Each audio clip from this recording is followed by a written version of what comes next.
Pirmas bandymas šio metinio medaus. Grikių. Iš šitų grikių laukų.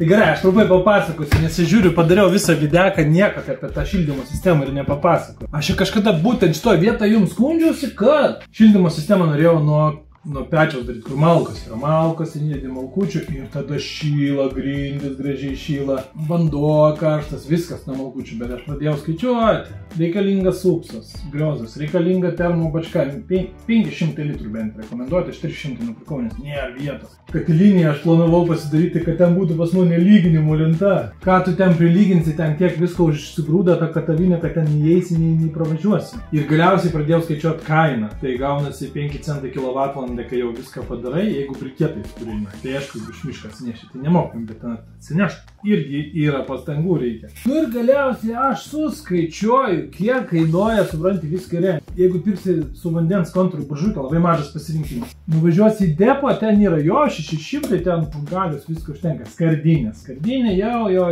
kiek ten tarnos. Nu, jo, tada kaminas, tada ten visi varikliukai, šudukai, tos bačkos, viskas sujungta, apsaugos nuo užšalimų, viskas kaip suskaičiuoja 5 štukas gauna. Tai aš turiu žiauriai fainą draugą. Tai linkėjimai tau Dariau. Darius sako, klausyk, šilumos siurbliai, monoblokai, dėl 2 štukų kainos prasideda. Aš kai žiūrėjau, kažkada tai ten 5 štukas virš ten viskas, bet prie laikai kainos atpigo labai geras, jau ten su propanai, su viskuo. Aišku, ten parduotuvėse tai ten vištėjų kainas stovi. Bet mano geras draugas Darius, jisai gali gauti ten 2,5, gal dar mažiau. Žodžiu, sako, žiūrėk, monoblokas, pokš laukia pasatys, viso. Aš pradėjau galvoti, ne, bet čia, supranti, malkos tai yra, tu esi nepriklausomas, supranti, nepriklausomas, jo, bet ten tas krauni malkas, Bet kuriuo atveju, bet dabar elektrą dingtų, mes elektriniais pečiukai šildomės, dingtų elektrą, viskas. Nu jau šaltoka būtų, ne? Ką daryti? Nu, būna čia vėjas stiprus, ten gali parai dingti, gali daugiau nėra dingę, bet atrodo gal net 3 kažkada buvo dingę, ne? Reikia turėti kažkokią buržuiką, bet aš žiūriu, kad pasitau šilumos siurblį ir dar buržuiką paprastą be kontro nusiperku, ten tam romantikai, nu tam vieną kartą per metus, pirmus metus ten, kur užsikuria, paskui stovi, gal kažkada šiukšlės sumetus, kurie ne. Tai ta paprasta buržuika jau 600 ir su oro padavimu iš lauko, ten viskas labai faina, jau kėtinė, supranti. Kaminėlis, nu dar 600 štuką 200, supranti. Tai pasiimu tą monobloką su geriausiais filtrais, moderniausiais. Parodysiu, 100 Darius nupirko vokišką tokį, kaip jie vadinasi tie, nu, kolektorių, toks labai mano, čia naujausias mados įvedu, kaip plasmasinis, viską ten rodo.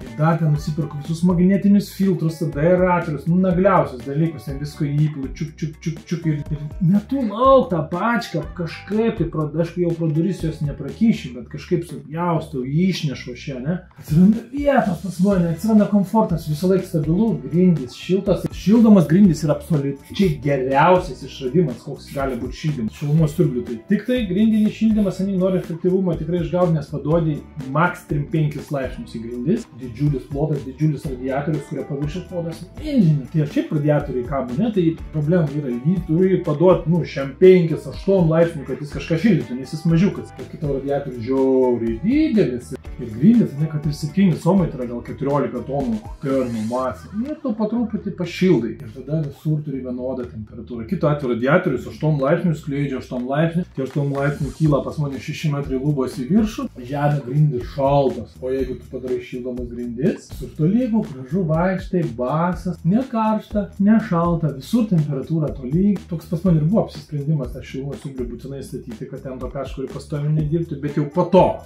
kai staupysiu 5 štukas tam savo malkiniam mažai buržuikai. Ir kažkada anksčiau ir vėliau nusipirksiu tą paprastą mažą buržuiką, kai dingo elektra, kai reikia romantikos. Jo, jau grindis bus nešildomas, vanduo bus nešildomas. Bei irgi boilerį, kurį nupirkau su vidiniu to kontūru kombinuotą, jis jau netinka šilumos. Teoriškai galėčiau šilumos siurblį pajungti, bet skaitos tie šilumos siurbliams skirti boileriai, jie viduje turi didelę spyruoklę. Ten, kai jie dirba, kad efektyviai dirbtų jiems kaip reikia. Ai, šildysiu su elektra, geriau investuosiu pinigus, saulės elektrinę pasistatysiu, o kai dings elektra, tai ant buržuikės kibirą pastatysiu, liūdį apsiprausiu, kaip priklauso kaina. O mano bloko privalumas tas, kad viduj nieko nėra, lauke stovi viena dėžė, viduj nėra mano jokios dėžės, tik tai lauke pastatėjai tu jį ir gali pats prisijungti, nereikia pilonų timpindinti ir šitas tai bus su propanu, kur elektrą iki jo davedė ir 2 vamzdžius namo šnaitė, dar tokias apsaugėlės nuo šalimo, viskas, 2 vamzdžiai namus, šiltas šaltas ir tiesiai grindis. Paukš, pajungai. Viskas, vyrai. O ir rytelis, gražutėlis, jaunimėlė. Klausiai. Girdis, kai lapai krenta. Sušalė. -2 laipsniai. Gaivumas.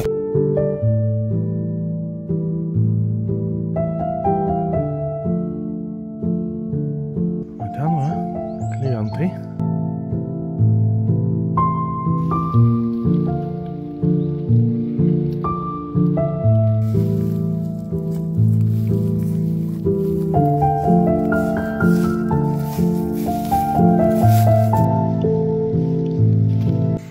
Nesuprantu, kaip aš tokioj svajoniai čia gyvenu. Rankinėlės tai žiauriai gražios, bet vaštukai per trumpi, dėl to kiekvieną turėjau pragręžti.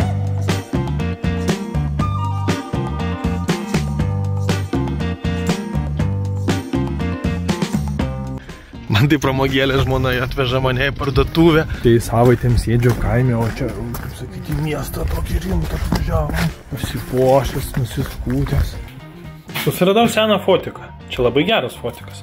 Skubiai žmonai prireikėjo reklamos nufilmuoti. SD kortelės skaitytuvo nerandu. Čia jo neradau, bet susiradau savo gerą seną diktafoną, kuris veikia kaip SD kortelės skaitytuvas. Ir jau kopijuoju failus.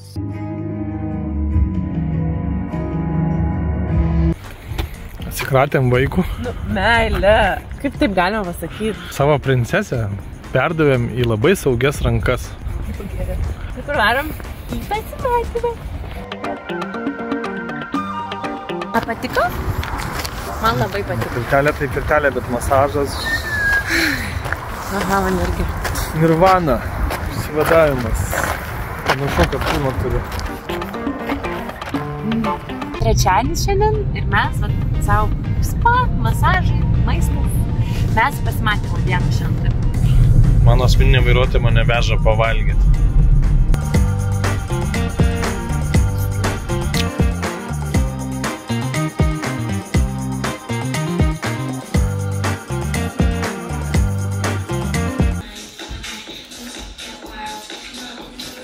Tokį pasileidom YouTube, dabar aš parodysiu. Pusę valandos. Praėjo non-stop, pusę valandos. Šlapės grindis.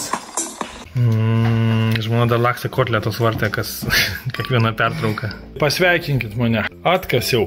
Čia buvo iki viršaus prikrauta. Neina praeit pravažiuoti. Čia buvo tik tai prasibrauni, įeini ir išeini. Nupirkom mielėmės džiovyklę. Tikiuosi, kad 5 metus grosinai. Aš profesionalus kalbėjęs džiovintojas esu.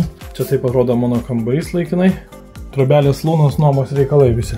Užsakinėjau detalės. Čia stovės jums dar nematytas, negirdėtas labai fainas kolektorius. Vokiškas, plasmasinis. Čia galite pažiūrėti, kaip yra šlapia viskas. Čia taip nebus visą laiką šlapia, bet rasoja visi tie plasmasiniai vamzdžiai. Daugiasluoksniai. Visą šitą vietą aš, įskaitant ir šitus nuostabius filtrus, pažiūrėkit, jau naudojam 2 mėnesius vandenį. Yra viena kita šiukšlelė atnešta, ar ne? Įsiurbta smėlio, stambesnė tokia. Čia, kad vanduo varva ant žemės, aš nepergyvenu. Čia hidroizoliacija sudėta, šitie dažai irgi yra epoksidiniai nebaisus.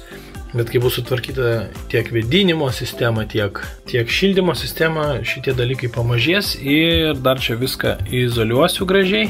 Dabar šildymo sistemai čia bus kontras, ir daugiau nieko nebus. Čia dar iš lauko ateis šiltas šaltas ir keli filtriukai stovės viskas. O šitas nuostabus gražus daiktas yra parduodamas. Čia yra vokiškas, 300 litrų, labai naujas, labai gražus. Sugalvojau kitaip organizuoti šildymo sistemą, kitokią daryti. Ir mes su juo atsisveikinsim. Jis yra naudotas tik tai kelis mėnesius ir sausai gražiai stovi. Reflex, kas daro kažkokią tai šildymo sistemą, kur pravers, atvažiuokit į svečius ir išsiveškit. Jinai beje netilps pro šitas duris, nenuėmus čia 10 cm šito šilumos sluoksnio, o kai nuimsim, turėtų tilpti. Tai žmona labai apsidžiaugė, šitą krūvelę padariau, kad atlaisvint Katalinę, bet noriu pasidžiaugti, baigtų beveik projektų. Jo, Bošas kažkas klausė, tai Bošas aš net nežinau. Pat labai puikiai atsidaro. Ikėjos yra šitie mechanizmai, pydisas ir šitas. Labai puikiai, čia reikia užklijuoti lipdukus, kad būtų labai gražu. Nieko kitaip nepragilinus. Kas čia beliko padaryti, tai čia susiformuot gražias lentynas, daryti kantuką, kad neprikristų, nes kas ten nukuris, ten ir jau tik tarakonai suvalgys. Dalas tokios mikropupelės, kur labai gerai virškinasi. Gal kitą savaitę atsiųs jau tas medžiagas. Patį šilumos siurblį dar net neužsakiau, nes dar pinigų jam neturiu, dar taupau, nes džiovyklę nupirkau vietojo. Matot, namie su šortais vaikštau, tai šildymo sistema čia yra tokia laikina lempa, nelabai karšta, 40 vatų. Pažiūrim, ar rasoja. Ne, dieną jie nerasoja. Sausi. Žmona suvaikėjo. Pažiūrėk, kiek čia detalių, prašau. 613.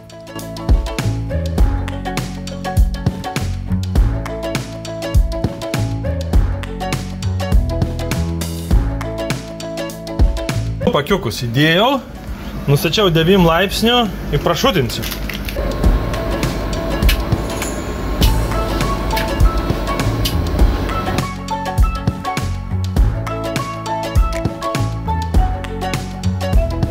Taip, tai čia lauko siena, čia skylė, lauko siena storesnė.